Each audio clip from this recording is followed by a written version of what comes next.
அனைவருக்கும் வணக்கம். நான் சகோதரர் தமிழரசன் பேசுகிறேன். இந்த சேனல் ஃபஸ்ட் டைம் பார்க்குறவங்களா இருந்தீங்கன்னா சப்ஸ்கிரைப் பண்ணிக்கோங்க, பெல் பட்டனை கிளிக் பண்ணிக்கோங்க, ஆளுங்கிற ஆப்ஷன் இருக்கும், அதையும் செலக்ட் பண்ணிக்கோங்க. அப்போ தான் நாங்கள் போடுற பதிவுகள் எல்லாமே உங்களை வந்து சேரும். இன்றைக்கி நம்ம இந்த வீடியோவில் பார்க்க போகிற தலைப்பு தனுசு ராசி. தனுசு ராசி பூராட நட்சத்திரத்தை பற்றி பார்க்க போகிறோம். பூராடம் நட்சத்திரம் 1, 2, 3, 4 பாதங்கள் தனுசு ராசியில் இருக்கும்.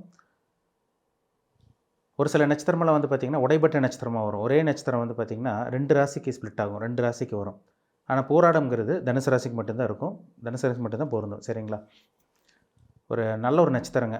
அடுத்தவங்களை சிரிக்க வைப்பாங்க, கலகலன்னு இருப்பாங்க, நல்ல ஒரு நகைச்சுவை உணர்வு கொண்டவங்களாக இருப்பாங்க, அன்பு பாசத்துக்கு கட்டுப்பட்டவங்களாக இருப்பாங்க, நல்ல குணம் நல்ல மனம் படைச்சவங்க தான் பூராட நட்சத்திரக்காரங்க. பொதுவாகவே தனுசு ராசிக்காரங்க நல்லவங்க தான், இல்லை பூராட நட்சத்திரக்காரங்க கொஞ்சம் ரொம்பவே நல்லவங்களாக இருப்பாங்க.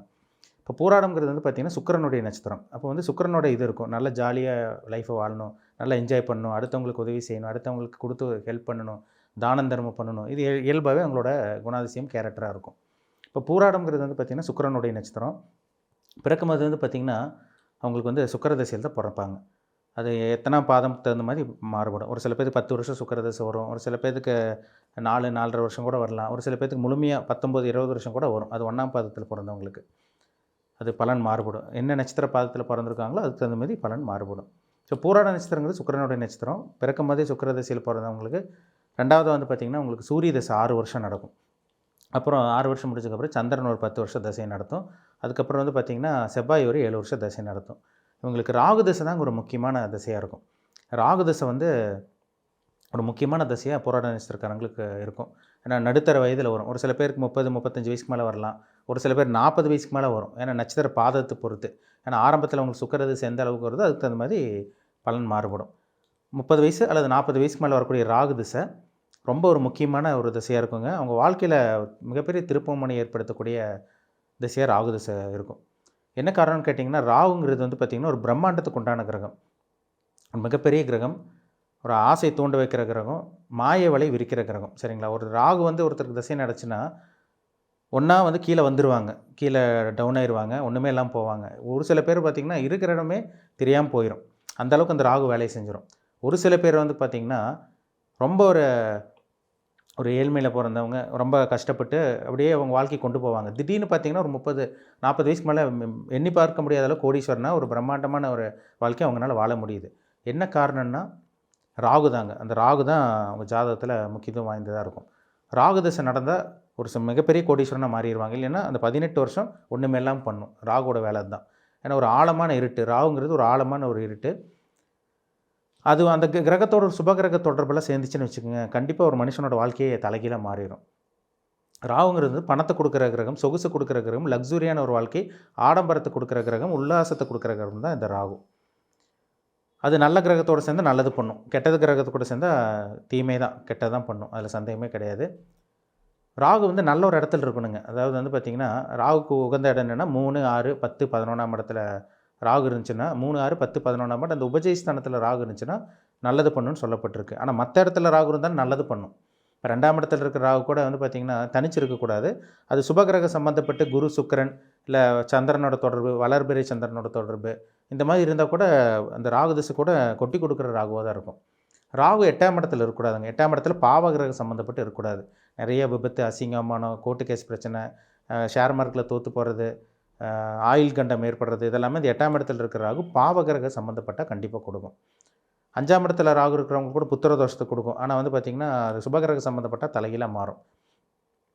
மேஷம், ரிஷபம், கடகம், கன்னி, மகரம், இந்த 5 இடத்துக்கு மேஷம், ரிஷபம், கடகம், கன்னி, மகரம், இந்த 5 இடத்துக்கு ராகு இருக்கும்போது அந்த இடம் வந்து பார்த்திங்கன்னா உங்களுக்கு லக்னத்துக்கு 3, 6, 10, 11ஆம் இடம் வந்துருச்சுன்னா கண்டிப்பாக அந்த ராகு திசையை ஒரு கொட்டி கொடுக்குற ராகுவாக தான் அங்கே இருக்கும். அதில் சந்தேகமே கிடையாது.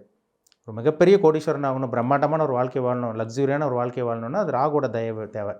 30 வயசுக்கு மேலே பாருங்கள், ஒரு சில பேர் நல்லா இருப்பாங்க, வாழ்க்கை தலைகீழாக மாறும். ஒரு சில பேர் 35, 40 வயசுக்கு மேலே நல்லா இருக்காங்க.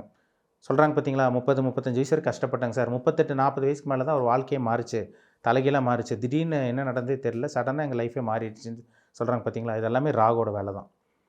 ராகு வந்து பார்த்திங்கன்னா அந்நிய கிரகம், அந்நிய நபர்களோட பழக்க வழக்கங்கள் ஏற்படும், புதிய நண்பர்கள் உருவாவாங்க, இதெல்லாமே இந்த ராகு திசையில் தான் கொடுக்கும்.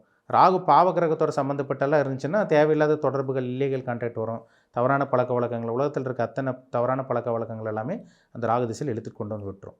அதுதான் ராகுவோட வேலை. ராகு நல்லவரோட சேர்ந்தால் உங்களை நல்ல விதமாக வழி நடத்துவார்.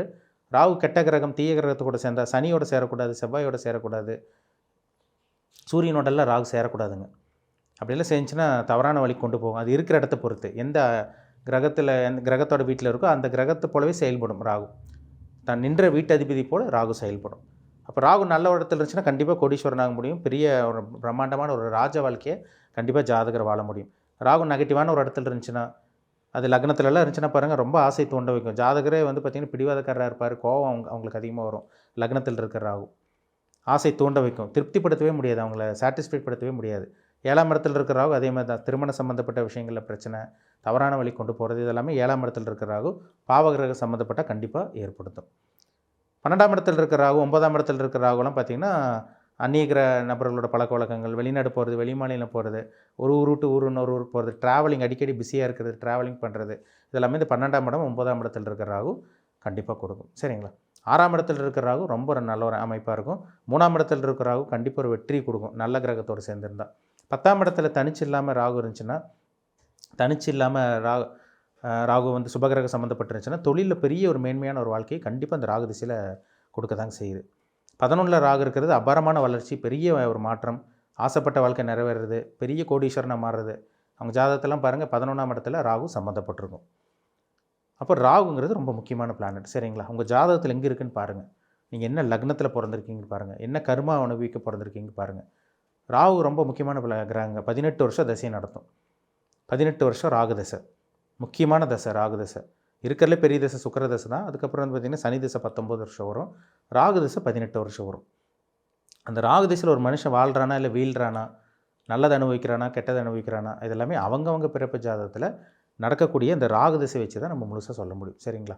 இப்போ ராகு எங்கே இருக்குன்னு பாருங்கள். உபஜய ஸ்தானத்தில் இருக்காரா, இல்லை வெற்றி ஸ்தானத்தில் இருக்காரா, இல்லை நெகட்டிவான ஒரு இடத்துல இருக்காரா, இல்லை தொழில் ஸ்தானத்திலிருந்து தொழிலை கெடுக்கிறாரா, மற்ற இடத்துலேருந்து உங்களுக்கு லாபத்தை கொடுப்பாரா, நல்ல அமைப்பில் இருக்காரா, இது உங்கள் தனிப்பட்ட ஜாதகத்தை பார்த்து தெளிவாக தெரிஞ்சுக்கோங்க. சரிங்களா? ஏன்னா கோச்சார பலன் நம்ம பார்க்கும்போதெல்லாம் ஜென்ரலாக பொது பலனெல்லாம் பார்க்குறது பெருசாக வேலை செய்யாது.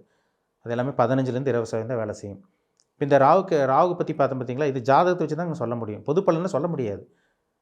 ஜாதகத்தை வச்சா தான் அவங்க என்ன கர்மாவில் இருக்காங்க, என்ன அனுபவிக்க போகிறாங்க, நல்லது நடக்குமா கெட்டது நடக்குமா, லைஃப் எப்போ செட்டில் ஆகும், இல்லை லைஃப் ஃபுல்லாக கஷ்டப்படணுமா, 30-40 வயசுக்கு மேலே கஷ்டப்படுற மாதிரி வருமா, இல்லை நல்லா இருப்பாங்களா, இது எல்லாமே அவங்கவுங்க தனிப்பட்ட ஜாதகத்தை பார்த்தா தான் சொல்ல முடியும். அப்போ தான் உங்களுக்கு ஒரு ஐடியா கிடைக்கும். ஜாதகத்தை பார்த்தீங்கன்னா உங்களுக்கே ஒரு தெளிவான ஒரு ஐடியா கிடைக்கும். எதை நோக்கி போகலான்னு உங்களுக்கு ஒரு மைண்ட் ஒரு ஃபோக்கஸ் அது பண்ணி போயிட்டே இருக்கலாம் நீங்கள். சரிங்களா? ராகு எங்கே இருக்கார், குருவோடு இருக்காரா, இல்லை சனியோடு இருக்காரா, செவ்வாயோடு இருக்காரா, இல்லை மற்ற பாவகிரகங்கள் சுபகிரகத்தோடு சம்மந்தப்பட்டிருக்காரா, இது தனிப்பட்ட ஜாதகத்தை பார்த்து தெளிவாக தெரிஞ்சுக்குங்க. மீண்டும் அடுத்த பதிவில் சந்திக்கும் வரை உங்களிடமிருந்து விடைபெறுவது உங்கள் சோதரர் தமிழரசன்.